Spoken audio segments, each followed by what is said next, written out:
नमस्कार. नेहमीप्रमाणेच व्हॉट्सअपवरती आलेली एक गोष्ट जी मला आवडली आहे ती मी तुमच्यासमोर आज सादर करणार आहे. गोष्टीचं नाव आहे my father is the best mother on earth. लेखिकेचं नाव आहे ज्ञानदा कुलकर्णी. गोष्ट सुरू करते. My father is the best mother on earth हे वाक्य उच्चारल्याबरोबर टाळ्यांचा कडकडाट झाला आणि आजूबाजूला पाहिलं तर अख्खं ऑडिटोरियम टाळ्यांच्या कडकडाटाने दणाणून गेलं होतं. त्या टाळ्यांच्या रिदममध्ये मीही सहभागी झाले होते. पण त्याचबरोबर आणखी एक गोष्ट आढळली, ती म्हणजे अनेकांचे पाणावलेले डोळे माझ्यासह. प्रसंग होता एका आंतरराष्ट्रीय दर्जाच्या शाळेत साजरा होणारा मदर्स डे सेलिब्रेशनचा. इंग्रजी माध्यमाच्या शाळांतून असे कार्यक्रम घेतले जातात. आंतरराष्ट्रीय दर्जाच्या शाळेतल्या हिरवाईने सजलेल्या विविध वृक्षसंपदा असलेल्या बगीच्यातील झाडांना ऊन धूळ यांची पर्वा न करता तो पाणी देत होता. तेवढ्याच शाळेच्या शिपायाने त्याला सांगितले, गंगादास, प्राचार्य मॅडमनी तुला बोलावले, आत्ता लगेचच. शेवटल्या 2 शब्दावरचा जोर निरोपाची तीव्रता अधोरेखित करत होता. हात स्वच्छ करून गंगा निघाला मॅडमच्या केबिनकडे. त्याची छाती धडधडत होती. रोजचा पायाखालचा रस्ता संपता संपत नव्हता. डोक्यात विचारांचे काहूर माजलेले. कशासाठी बोलावलं असेल मॅडमने? खूप शक्यता पडताळून पाहिल्या गंगाने. All परम्युटेशन्स, combinations. पण छे, आपल्या कामात चोख होता तो. टकटक टकटक त्याने दार वाजविले. बाहेरूनच विचारले, मॅडम, तुम्ही मला बोलावलं? आत ये. आतून एक जरब असणारा आवाज. तो आणखीनच नर्वस. दार लोटून तो आत गेला. करड्या रुपेरी केसांची फ्रेंच नॉट घातलेली आणि धारदार नाकावरचा आकर्षक फ्रेमचा चष्मा असलेल्या प्राचार्याने त्याच्याकडे बघितले आणि टेबलवरच्या एका कागदाकडे बोट दाखवले. म्हणाल्या, वाच हे. गंगाबा उचलला, पण लगेच म्हणाला, मॅडम, अहो मी निरक्षर माणूस, मला लिहिता वाचता येत नाही आणि इंग्रजी तर फारच लांबची गोष्ट. माझी काही चूक झाली असेल तर मला माफ करा. एक संधी द्या मॅडम मला. मी आजन्म ऋणी राहीन तुमचा. तुमच्या या बड्या शाळेत तुम्ही माझ्या मुलीला फुकटात शिकण्याची संधी दिली. मी तर स्वप्नातही हा विचार केला नव्हता. तो थरथर कापत स्पुंदून स्पुंदून बोलत होता. थांब जरा, तू शांत हो. खूप गोष्टी गृहीत धरल्यास तू. तुझ्या मुलीला शिक्षणाची संधी आम्ही दिली कारण ती खूप हुशार आहे आणि तू आहेस आमचा आज्ञाधारक गार्डनर, माळी. थांब जरा. बेल वाजवून शिपायाला त्यांनी एका शिक्षिकेसाठी निरोप धाडला. ही शिक्षिका आली की वाचून दाखवेल आणि अर्थही सांगेल तुला. कागदाकडे निर्देश करीत म्हणाल्या की हे तुझ्या मुलीने लिहिलंय आणि मला वाटत होतं की तू हे वाचावंस. तेवढ्यात टीचर आल्याच. टीचरने वाचायला सुरुवात केली आणि प्रत्येक ओळीचं हिंदी भाषांतर करत वाचलं. ते लिहिलेलं असं होतं, आज आम्हाला आमच्या आईबद्दल लिहायला सांगितले कारण मदर्स डे. बिहारमधल्या एका छोट्या खेड्यातून मी आले. शिक्षण आणि आरोग्य सुविधांची वानवास तिथे. कित्येक माळा बाळांना जन्म देताना मृत्यूला कवटाळतात. माझी आई त्यातलीच आहे.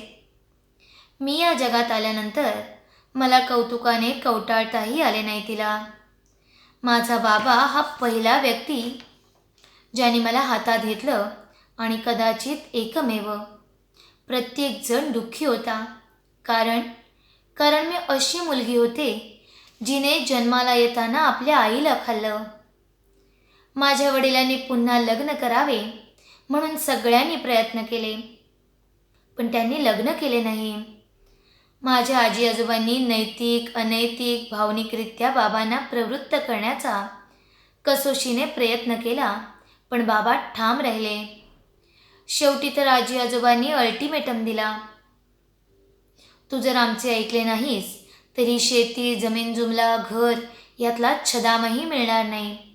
या सर्वातून तुला बेदखल केले जाईल. बाबा दुसऱ्यांदा विचार करण्यासाठी सुद्धा थांबले नाहीत आणि क्षणार्धात सगळ्यावर पाणी सोडले. सुखी आयुष्य आणि विशेषतः ग्रामीण जीवनाच्या सुखी जीवनावर पाणी सोडले व मला घेऊन या मोठ्या शहरात एक सडाफटिंग माणूस म्हणून अतिशय कठीण कष्टप्रद जीवन स्वीकारले.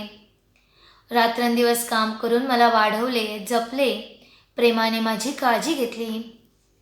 आता मोठे झाल्यावर माझ्या लक्षात येते की अनेक चांगल्या गोष्टी त्यांना का आवडायच्या नाहीत ज्या मला आवडायच्या. पानात एखादा तुकडा राहिला आणि मला आवडत नाही असे त्यांनी म्हटले की तो मीच संपवायचे.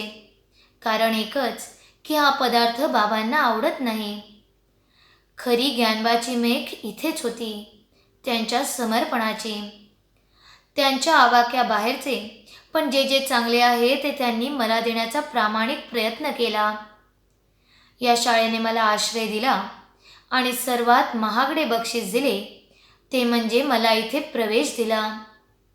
लव केअर डिफाईन्स मदर म्हणजे प्रेम आणि काळजी ही बाब आईसाठी असेल तर माझा बाबा यात फिट बसतो. कंपॅशन म्हणजे करुणा म्हणजे जर आई असेल तर माझा बाबा यात फिट. सॅक्रिफाईस समर्पण हे आईचे रूप असेल तर माझ्या बाबाचे प्रभुत्व आहे यावर.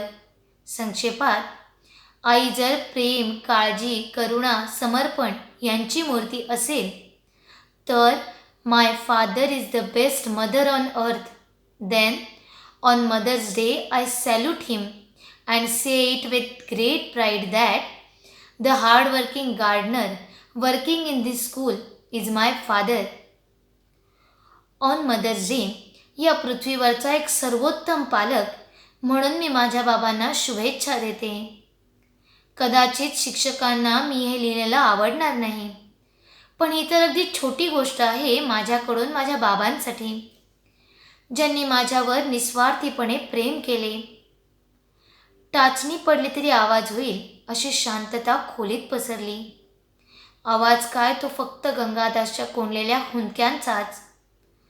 बागकाम करताना तळपत्या उन्हाने कधीही घामाघूम न झालेल्या गंगा आपल्या मुलीच्या या मृदू मुलायम शब्दांनी त्याची छाती अश्रूंनी भिजून चिंब झाली. तो हात बांधून उभा होता. शिक्षकाच्या हातातून गंगाने तो कागद घेतला आणि हृदयाच्या जवळ धरला. अद्यापही हुंदक्यांनी त्याचे शरीर थरथरत होतं. प्राचार्य मॅडम खुर्चीतून उठल्या. गंगाला त्याने खुर्चीत बसायला सांगितले. पाण्याचा ग्लास दिला आणि म्हणाल्या. आवाजातला प्रशासकीय करड्या स्वराची जागा आता मुलायमतेने घेतली होती. गंगा, अरे तुझ्या मुलीला 10पैकी 10 गुण मिळाले. शाळेच्या इतिहासात मदर्स डेच्या दिवशी आईवर लिहिलेला हा सर्वोत्कृष्ट निबंध आहे. आपल्या शाळेत मदर्स डे निमित्त उद्या एक मोठा समारंभ आयोजित केला आहे. शाळेच्या व्यवस्थापनाने यासाठी मुख्य अतिथी म्हणून तुला बोलावण्याचे ठरवलंय. आपल्या मुलांना वाढविण्यासाठी खऱ्या अर्थाने प्रेम आणि समर्पण करणाऱ्या व्यक्तीचा सन्मान आहे हा. सर्वात महत्त्वाचे म्हणजे यावेळी तुझ्या मुलीने तुझ्याबद्दल दाखविलेल्या विश्वासाला ॲप्रिशिएट केलं तर तिलाही अभिमान वाटेल आणि शाळेलाही. आपल्याकडे असणाऱ्या सर्वोत्तम पालकाचा खरं तर एका अर्थाने बाग शिल्पकारच तू. A gardener. बागेतील झाडांची काळजी घेतोस, जपतोस. एवढंच नाही तर तुझ्या आयुष्यातील सर्वात सुंदर फुलाचं निरोगी संगोपन, पालनपोषण अप्रतिम पद्धतीने करतोयस. So Ganga, will you be the chief guest for tomorrow's event? जर ही गोष्ट तुम्हाला आवडली असेल तर व्हिडिओला लाईक करा, शेअर करा आणि चॅनलला सबस्क्राईब करायला विसरू नका.